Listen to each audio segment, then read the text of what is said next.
totoo lang mga kalesa, sa talang buhay ko ngayon lang ako naka-encounter ng ganito. Para saan po ba ito? Vinegar lang ba talaga to? Silyadong silyado pa oh. Excited. Tikman natin. Malinis naman ang kamay ko. Huling lasa mo, parang red wine.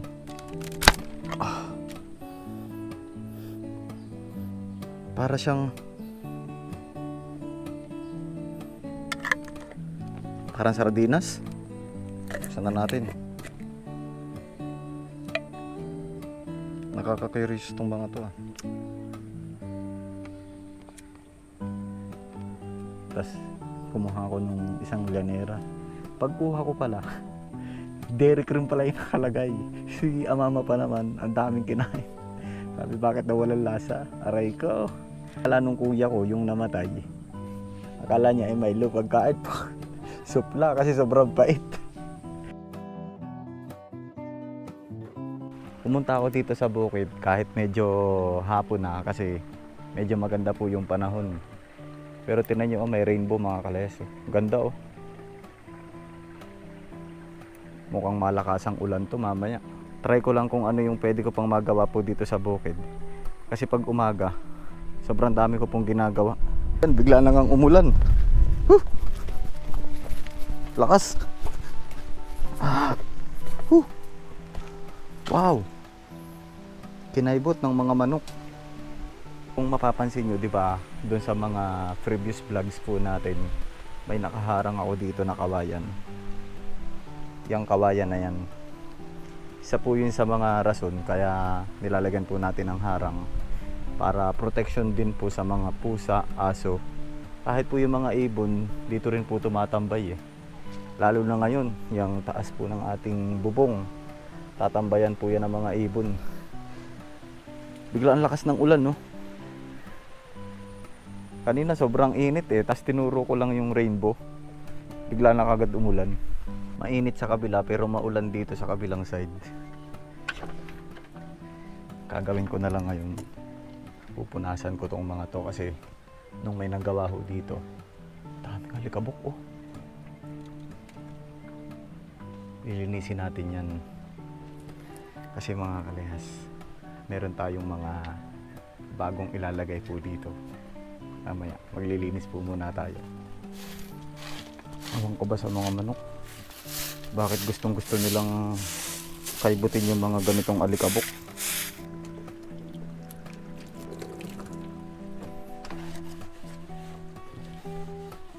Parang bakas ng mga pusa eh.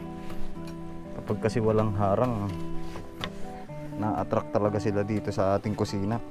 Kasi dito, medyo mainit-init yung singaw. Punasan ko na rin to. Daming alikabok.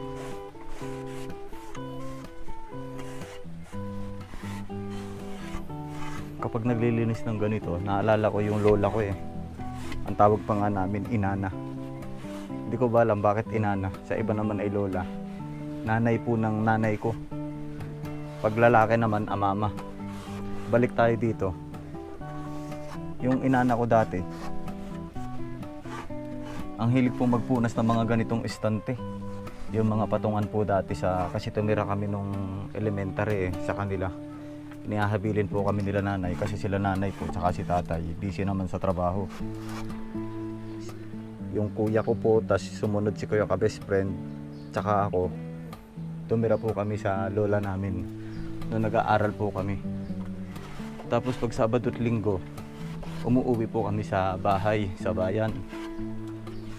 Alala ko lang si inana kasi ang linis po nun sa mga ganito.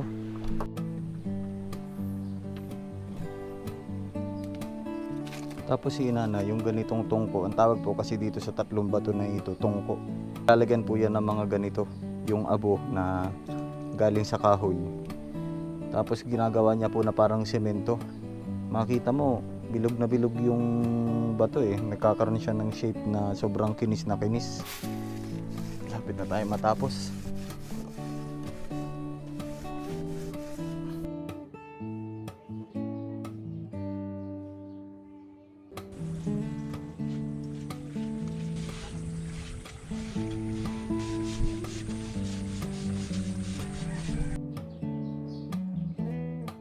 Ngayon, habang inaayos ko itong kusina, may mga bagong condiments at gamit na ngayon ko lang nakita.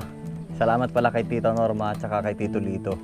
Share ko lang sa inyo mga kalesa kasi gusto ko lahat ng meron dito sa bukid kung ano yung mga ginagawa natin. Gusto ko na kasama kayo, sama-sama nating alamin at matutunan kung para saan tong mga condiments na to. Kasi mga kalehas, dito sa bukid, tayo naman basic lang yung mga alam natin. Toyo, suka, bitsin, asukal, sibuyas, bawang, paminta. Makakapagluto na tayo niyan. Kaya yung mga nakakaalam, i-share nyo naman mga kalehas dyan sa comment section at ako naman ay willing na matuto. First time ko lang talaga na makita tong mga gamit na ganito. At nagpapasalamat ako sa inyo sa solid na suporta. Tsaka mga kalehas, lagi kong sinasabi, paulit-ulit. Lahat po kayo may ambag dito sa vlog natin. Kung hindi ko rin alam kung saan ginagamit tong mga to eh. Ayan. Medyo nakakatawa no, kidding aside, pero hindi ko talaga alam yung mga gamit na pinadala po sa akin. Akala ko nung una kasi ihawan. Pero naisip ko, bakit may goma? Baka siya ay para po dito sa lababo natin. Ito, ano kaya to? Do not expose the mat to direct contact with flames. When cooking over wood or charcoal, wait until the flames have reduced the glowing coal before putting the grills. Hindi po ito pwedeng gamitin. Tama ba? Hindi daw po ito pwedeng gamitin. Ayan, mga imported eh. Hindi po pwedeng gamitin na direct sa apoy kasi siguro masusunog. Dapat yung heat lang talaga siya, yung mga coal. Pa-comment na lang ha, hindi natin alam. Nag-upgrade yung kubo natin eh. Ito naman po ay siguro sa pag-appreciate po dun sa mga ginagawa po natin. Tapos ito mga kalayas, dito talaga ako natatawa kasi nung open ng box, sabi ng pamangkin ko, kuya buksan na natin yung tinapay. Ayan yung cookies, buksan na daw. Tapos pagbasa ko, ito pala parchment paper. Magagamit natin to dun sa paggagawa po natin ng mga cookies, sa DIY na oven po natin. Ayan. Actually, ang mahal din po ng ganito. Kapag bumibili ako nito per peraso eh. Parang 23 pesos, 3 piraso. Ito, 2 rolyo na. Ito, alam natin to. Cling wrap to, pangbalot. Pambalot ng mga ulam. Ayan. Hirap pag mga imported po. Ito, basic naman to. Yadyaran. Ito ba? Reynolds. Ito. Medyo mabigat eh. Foil. Ang pambalot. Bali mga kalayas, itong mga meron po ako dito. Ako sa akin. Kung sakali man nawala po ako dito. Willing ako na ipagamit po sa inyo. Kung ako man ay nasa trabaho, okay lang po pumasok kayo dito. Magluto kayo dito. Ang gawin ko na lang, maglagay na lang po ako dito ng gas stove. Kasi kung dito, magluluto baka mahirapan lalo na po yung mga bibisita po dito. I-update ko naman kayo sa mga susunod na vlog kung ano ba yung mga dapat nyong gawin kapag pupunta kayo dito kasi may mga kulang pa rin po tayo dito na gamit like CR, pero soon pinag-iipunan ko pa lang po yun. Una lang po yung kasal natin yung pangarap ko na kasal, tapos nagpagawa po kami ni kuya ng kuryente, tapos sumunod po itong bubong. Anyway, ayun naman mga kalayas ay yung mga plano po natin na medyo matagal at talagang pinag-ipunan din po natin. Like po niyang susunod na yan soon. CR. Ito. Kandila. May battery. Di battery ng kandila. Tapos ito, kapag tayo magbe-bake, para hindi na tayo mapasok. 2 pieces colander set. Lagayan ng mga prutas. Pwede rin siguro tong strainer.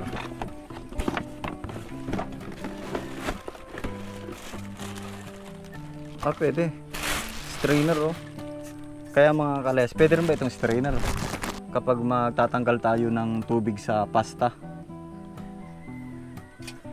Hindi ko alam mga kales kasi baka tawan-tawa kayo habang nanonood. Sabihin si Kalayas banong-bano Alam ko ginagamit ko kapag nagagawa po ng mga cake, pang simot ng yung mga cream.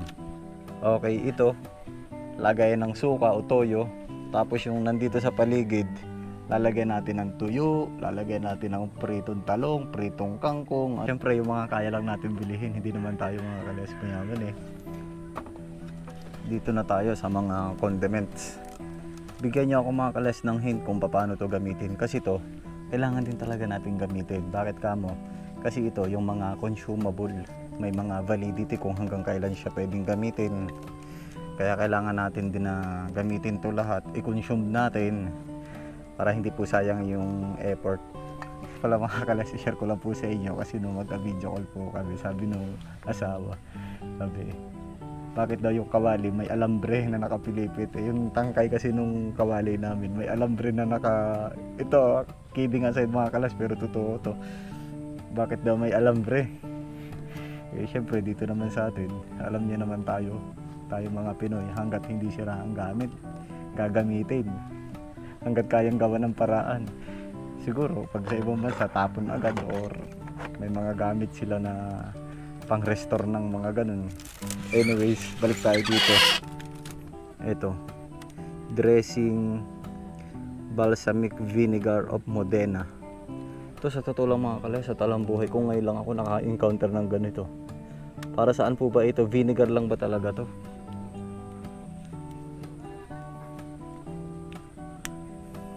Amuyin na natin. Experience na agad natin.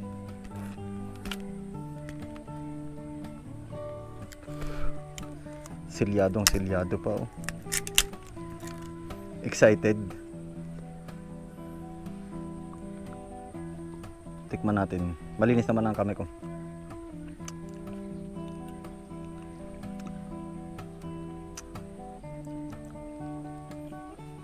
Parang ang sarap.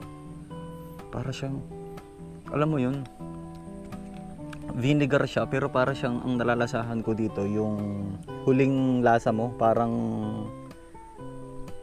red wine. Gagamit natin to. Tsaka mga kalasa, ang ganda ng bote oh. Tatabi natin yung bote niyan. Ano naman, pag mga imported, yung mga kakaiba. Ito vinegar din.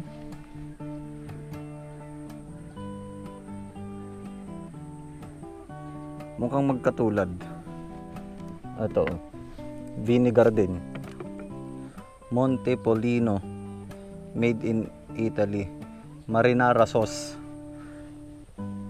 Ito ngayon ko lang talaga na, saan kaya ito ginagamit? Marinara sauce.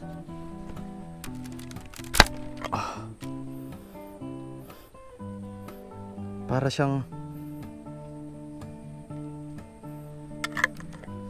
parang sardinas. Hindi ko alam, 2027 pa naman. Hindi ko alam kung paano to gagamitin, pero try natin na makasunod. Ito pa, marinara sauce pa rin.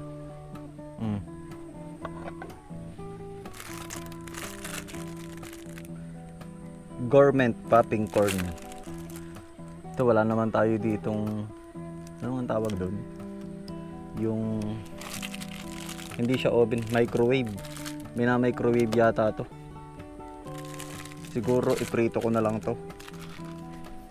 Mga kakaiba. Ito turmeric. Ayan, alam na natin yan. Gagamit natin yan.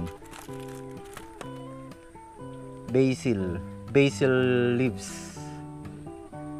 Ito, hindi ko to alam kung saan to ginagamit. Pa-comment nga po. Tsaka bigyan nyo na rin ako kung ano yung pwede nating gawin. Pwede natin lutuin. Asian zing sauce. Buffalo wings. Pwede gagamitin natin to. Buffalo wings, gagawa tayo, nakakagutom ah. South of Africa, smoke blend. Sige nga po, para saan po ba ito? Smoke blend. Ito kasi wala tayong mabibili dyan sa palengke lang eh. Kaya hindi ko alam. Organic smoked paprika. Ito paprika, nilalagay ito sa hotdog. Paggagawa ng hotdog tsaka longganisa. Yan, alam natin yan. Paprika powder. Italian style sofrito seasoning blend. Sana natin. Nakaka-curious itong mga to ah.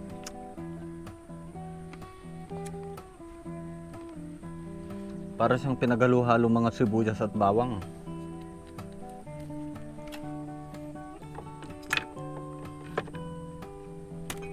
Ito. Garlic salt. Sea salt. Ayan, pinaghalu-halo rin. Oh. Garlic salt, sea salt, onion and parsley. Parang ganun din siguro. Asin.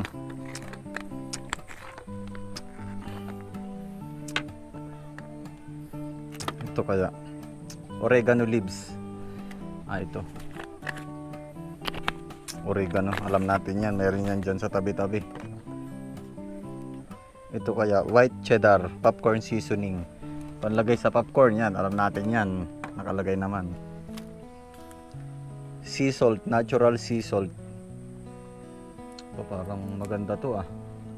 Yan, may asin na tayo. Dito kasi ginagamit namin iodized salt eh. Social na tong kubo natin. Pumarinin na kayo at ako'y tulungan nyo pagluluto. T&Co. Ay, hindi ko alam kung saan po galing. Kung kayo ay meron nga dyan sa kusina, ipa-comment na lang. Sriracha honey. Yan. Buksan na natin.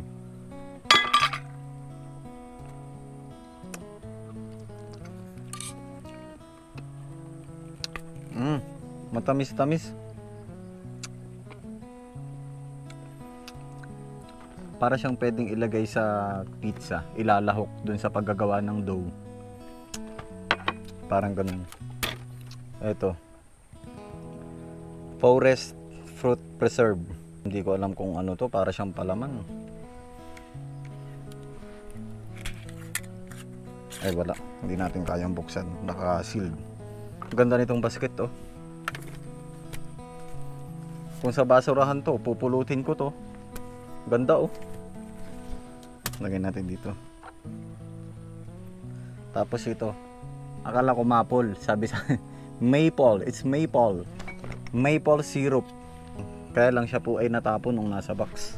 Hindi ko alam kung pwede pa ito pero ito i-preserve lang natin.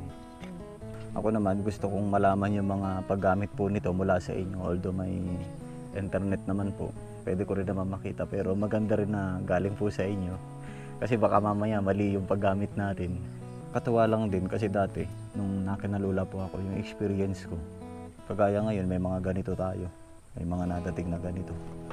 Yung experience ko dati ang meron lang kila inana yung asukal at saka kokwa. Ang ginagawa ko pa nga dati yung asukal ganito yung ginagawa ko, ipakita ko sa inyo kung paano bukas yung garapon. Kasi yung kokwa, alam kong kokwa yun eh, wala namang kasing Milo o kung mayroon man, bihirang magkaroon ng Milo kaya inana. Ang ginagawa ko di garapon na asukal. Ginaganyan ko. Tapos kinakain ko, syempre grade 1 ako nun. Pati asukal. Samantala ngayon naka-experience tayo ng imported. So yun, kaya baka mamaya magamit ko to ng mali. Correct me if I'm wrong na lang mga kalayas. Kasi dati, isa pa, nung pumunta po kami sa Manila, hindi kasama ko si Amama. Sa isang bahay. Pagbukas namin ng rep, mayroon kasing lianera, may leche plan, yung mga ganun. Tapos, kumuha ko nung isang lianera. Pagkuha ko pala, dairy cream pala yung nakalagay. Si Amama pa naman, ang daming kinain. Sabi, bakit daw walang lasa? Aray ko. Ayun, siyempre, akala ay leche plan. Tapos yung Milo pag kain kasi alam niya yung lagayan, 'di ba? May asukal, Milo, kape. Yun kasi asukal, gatas, tsaka kape. Akala nung kuya ko yung namatay. Akala niya ay Milo pagkain po. Supla kasi sobrang pait. Yun yung mga experience na kung minsan yung sa sobrang curious natin mali na yung paggamit natin, like yung kokwa siyempre dapat titimplahin mo, yung Milo pwede mong papakin, yung kokwa medyo mapait-pait yun. Ayun, mga ganong experience ang matatawa ka na lang. Ayun, so yun lang, maraming salamat po sa inyong suporta. Hanggang dito na lang po. Ano yung pinakang na-curious ako dito, ito para siyang alak. Ito, vinegar pala yan. Pero para sa akin, parang alak. Tsaka sa gamit, eto. Hindi ko alam kung paano to gagamitin. Silicone, baka masunog. Pero itong suka, try natin. Sarap. Matamis-tamis.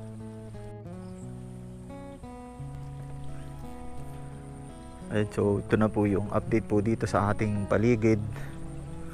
Medyo masama pa rin ang panahon. Po, maraming salamat po sa lahat ng nanonood. Yan po ay isang napakalaking suporta sa inyo pong lahat. Saan man po kayo naroon. God bless us all. Ingat po kayo palagi. Peace out. Bye.